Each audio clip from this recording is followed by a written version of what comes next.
Këto momente duhet të jenë kujdesshëm sepse simbolet tona janë të shajta dhe duhet të reflektohen në atë mënyrë më të mirë të mundshme që mos të cenohet ndoshta drejtat tona dhe sidomos flamuri jonë shtetëror. Sidoq që të jetë për neve është rëndësi që delegacioni jonë ka mbajtë do të takimin, pastaj na duhet këtë çështje ta adresojmë në organet më të larta në FIFA dhe në UEFA, do të mos të rrim duar krysh, sepse ka ndodhur në Serbi, do të po nuk guxon me ndodh ndonjë vend tjetër, por e kena rastin që në moment që bodi kongresun në Kosovë i tillë, na do të nëse vjen do të delegacioni i Serbisë, na do të largojnë flamurin dhe të tregojnë që ti ma largo flamurin tëmë, nuk më të largu flamurin tënë. Por jo do të me bu veprime tjera cilat nuk janë ndoshta të jeshme në sy të Bashkimit Evropian dhe sidomos të FIFA-s dhe UEFA-s. Shiko, të paktën është dashur që të bëhet një reagim.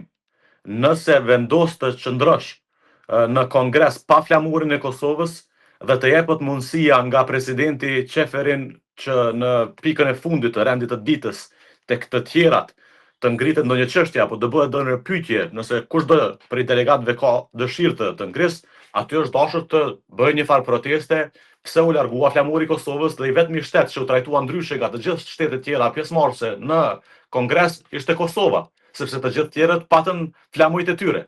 Dhe nuk e di çfarë ka më të rëndësishëm se sa flamuri.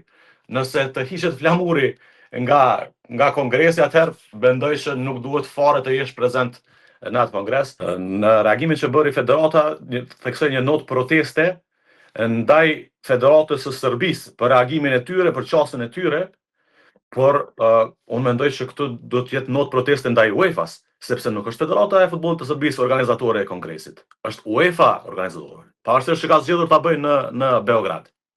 Kështu që është dashur të ngritej në kongres për të bërë notë proteste.